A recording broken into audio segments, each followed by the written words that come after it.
सभी सर्विंग में रिटायर्ड फौजी भाइयों के एकमात्र यूट्यूब चैनल फौजी पोर्टल पर आप सबका स्वागत है। आज की इस वीडियो में हम दो बड़ी खबरें देखने वाले हैं। पहली खबर आपके सामने है। मिनिस्ट्री ऑफ डिफेंस के अंतर्गत department of ex serviceman welfare के द्वारा 17 अगस्त 2021 को ये ऑफिशियल लेटर जारी किया गया था।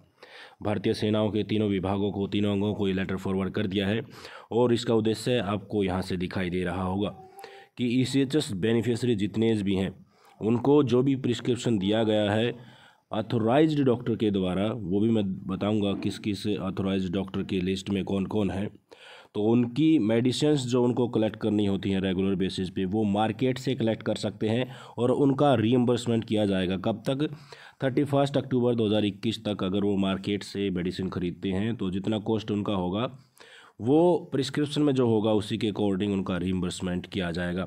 पहले एक लेटर जारी किया गया था, उसके माध्यम से ये कहा गया था कि ये इस प्रकार की जो फैसिलिटी हैं वो 31 जुलाई 2021 तक ही रहेंगी, पर अब इसको एक्सटेंड करके 31 अक्टूबर 2021 तक कर दिया गया है। क्यों किया गया आप सभी को पता है। कोविड-19 जो पेंडेमिक चल रहा है उसके रिगार्डिंग मूवमेंट्स को रिस्ट्रिक्ट करने के लिए, सोशल डिस्टेंसिंग को मेंटेन करने के लिए और ECHS बेनिफिशियरी को कोविड-19 के अननेसेसरी एक्सपोजर से बचाने के लिए, ECHS पॉलीक्लिनिक में फुटफॉल को कम करने के लिए और थर्ड कोविड की जो वेव आने की संभावना है उससे प्रोटेक्शन के लिए ये सारे काम किए जा रहे हैं। तो हमारे जितने भी ECHS बेनिफिशियरी हैं जिनको लाइफस्टाइल, क्रोनिक एलिमेंट्स, डिजीज है इस टाइप की, वो 31 अक्टूबर 2021 तक मेडिसिन मार्केट से ख़रीद सकते हैं। पर जो उनको प्रिस्क्रिप्शन दिया गया है किसके द्वारा?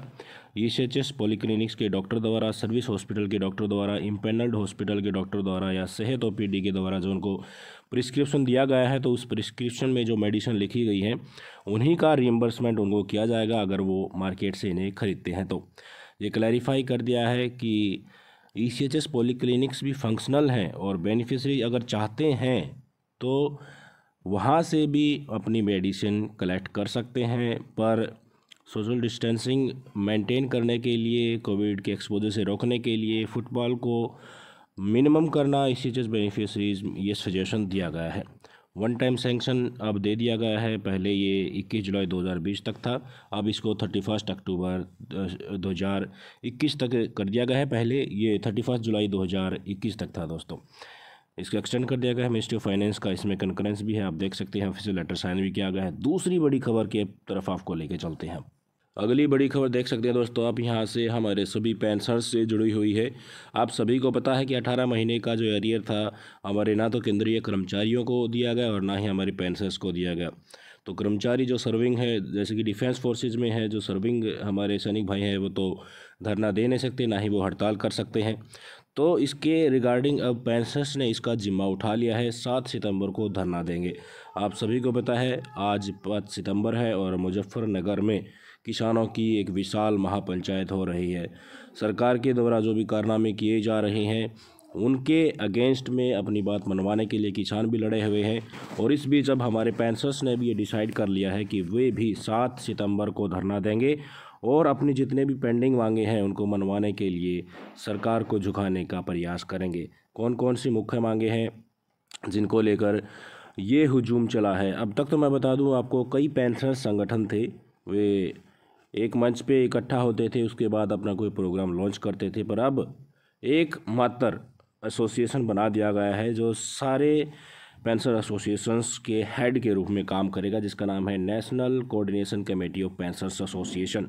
इन्होंने बनते ही ये ऐलान कर दिया कि 7 सितंबर को केंद्रीय कर्मचारियों के साथ बड़ा धरना होगा, पेंशनर्स भी उसमें शामिल होंगे। दोस्तों आप सभी को पता है किस प्रकार से सेवानिवृत्त कर्मचारियों को महंगाई भत्ते का एरियर नहीं दिया गया है, जिसके चलते काफ़ी परेशानियों का सामना हमारे पेंशन भोगियों को करना पड़ा है। अब ये बात बिल्कुल स्पष्ट कर दी गई है कि सरकार को झुकाने के लिए बहुत कठिन से कठिन प्रयास भी किए जाएंगे।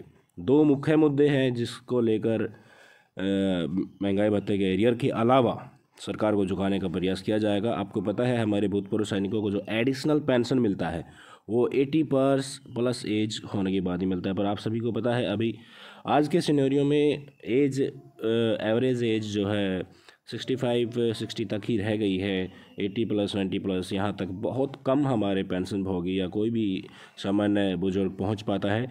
तो अब ये गुजारिश की जा रही है कि जो एडिशनल पेंशन के लिए आयु सीमा 80 प्लस की होती है उसको घटाकर 65 प्लस कर देना चाहिए, क्योंकि एज अब इतनी ही रह गई है। जो 80 प्लस है वो काफ़ी पुराना शेड्यूल है, जब लाइफस्टाइल काफ़ी लंबी एज की हुआ करती थी। दूसरा मुद्दा है कम्यूटेशन को लेकर। सेवानिवृत्ति के समय आप सभी को पता है एक मुश्त लिए गए पेंशन के हिस्से के मामले में मूल पेंशन की बहाली अवधि को घटाकर 15 वर्ष से अब 10 वर्ष करना चाहिए, यह भी मांग अब की जा रही है। बैंक पेंशन भोगियों को केंद्र सरकार के पेंशन भोगियों के समान रखा जाना चाहिए। हर जिले में CGHS सुविधाएं होनी चाहिए। गैर CGHS पेंशन भोगियों को मुफ्त चिकित्सा सुविधाएं दी जाइए।